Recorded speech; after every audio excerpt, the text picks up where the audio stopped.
안녕하세요. 미술치료의 세계를 안내하는 안내자 제가해선아입니다. 미술치료의 세계로 4강으로 수업이 나눠져 있는데요.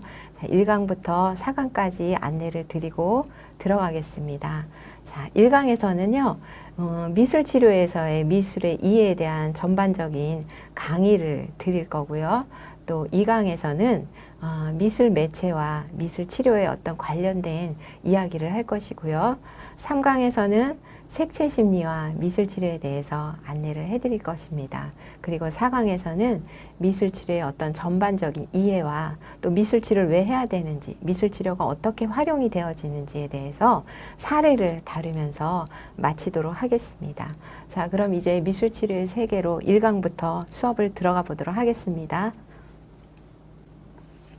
1강에서는요, 미술 치료에서의 미술의 이해에 대해서 돕고자 제가 안내를 해드리겠습니다. 학습 목차로는요, 미술 치료의 전반적인 소개를 해드리고, 또 미술 치료의 시작에 대해서 또 이해를 돕기 위해서 미술 치료가 어떤 부분에서 또 활용이 되고, 미술 치료가 어떻게 탄생이 되었는지, 미술 치료의 전반적인 이해를 돕기 위해서 제가 안내를 해드리도록 하겠습니다. 미술치료의 소개입니다. 우리가 먼저 항상 미술치료를 할 때 상담치료를 말씀을 안 드릴 수가 없어요.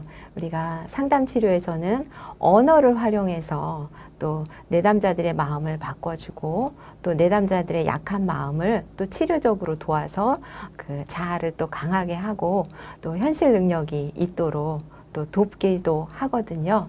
그렇다면 미술치료에서는 어떤 내용으로 어떻게 상담치료와 다른지를 안내해 드리도록 하겠습니다.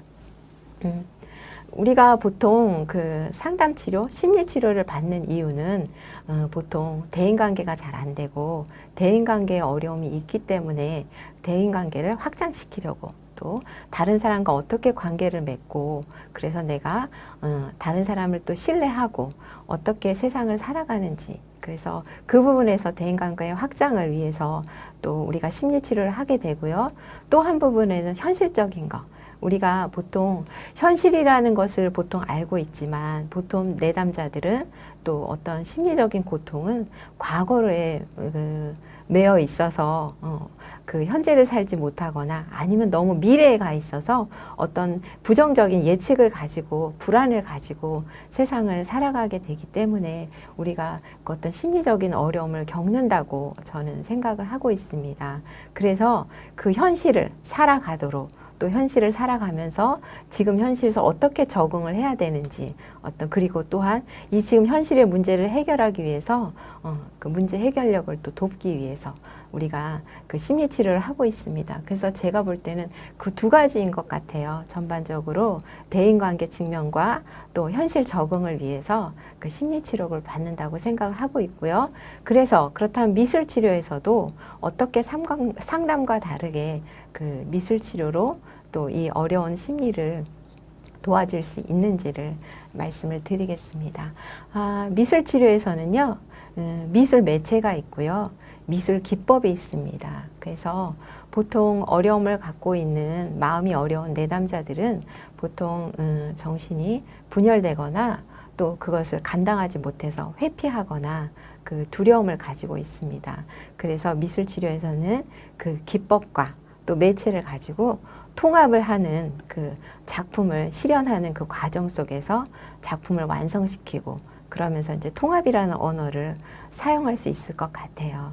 그래서 저는 그 미술 매체를 또 기법을 가지고 또 작품을 만들고 통합하는 과정 속에서 그 안에 치료적인 효과가 있고 그래서 그 작품을 통해서 또 자기 이야기를 함으로 인해서 자기 표현을 하고 또 그럼으로 인해서 다른 사람과 대인관계를 또 잘 맺을 수 있어서 대인관계를 또 촉진하고 그리고 또 자기 표현을 잘 함으로 인해서 지금 현재 자신의 마음이 어떤지 자신이 무엇이 필요한지를 이야기를 하면서 다른 사람의 도움을 받아가면서 현실에 적응할 수 있다고 생각을 합니다. 그래서 이러한 어려운 마음의 어려움을 가지고 있는 그 내담자들의 마음을 튼튼하고 강하게 바꿔주면서 작품을 활용하는 것이 미술치료라고 생각을 합니다. 그렇다면 그 미술 치료는 하나의 독립된 분야로서 미술 심리 치료라고도 말할 수 있습니다. 그렇게 해서 미술 치료는 탄생을 했고요.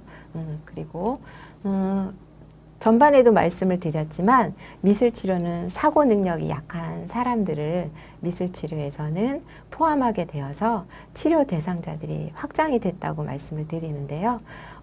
상담 치료에서는 언어를 활용하게 됩니다. 그래서 어느 정도 사고 능력이나 인지 능력, 언어를 표현할 수 있는 그런 자기 표현이 그래도 되는 사람들이 상담을 받게 되고요. 그래서 그 상담을 통해서 언어 표현을 확장을 해서 이제 치료가 되는 부분이에요. 그런 것처럼 미술 치료에서도 미술 치료에서는 상담 치료와 다르게 언어 표현 능력이 조금 떨어지거나 부족해도 가령 유아나 또 아니면 장애를 가지고 있는 분들 아니면 또 요즘 노인 미술 치료에서 노인을 대상으로 한 치매 노인들은 언어로 자기 표현이 잘 되지 않잖아요. 그래서 그들을 다 포함해서 이제 어떤 치료적인 차원에서 미술 치료에서는 언어를 사용하지 않아도 작품을 만들고 또 작품을 표현하면서 그 안에서 활동이 함께하게 되죠. 그래서 활동 안에서 우리가 비언어적인 어떤 내용들을 관찰하게 되고 그래서 또 그 내용을 가지고 또 그림으로 또 활동 내용으로도 진단을 하게 되고요. 그래서 어떤 치료적인 차원에서 대상자들을 도울 수가 있게 됩니다. 그래서 또 임상미술 치료 부분으로도 말씀을 드릴 수 있는 거고요. 그래서 미술 치료에서는 치료 대상자들이 확장이 됐다라고 말씀을 드릴 수 있는 부분이에요. 또 감각의 자극과 발달적 과업의 성취가 치료 목표가 된다는 것을 보여준다는 말을 하고 있습니다. 미술 치료에서는요, 도구를 활용함으로 인해서, 매체를 활용함으로 인해서 우리가 시각과 촉각과 촉지각을 활용하게 되면서 그것이 또 심리적인 작용을 하여서 우리가 그 발달 단계라는 게 있죠. 심리치료 안에서도 그 발달을 하나씩 점진적으로 도울 수 있다는 그 방법적인 면에서 그 이야기를 하고 있습니다. 그래서 미술치료 안에서는 감각적인 자극과 또 발달 과업의 성취가 심리치료와 마찬가지로 치료 목표가 된다는 것을 보여주고 있다는 말씀을 드립니다.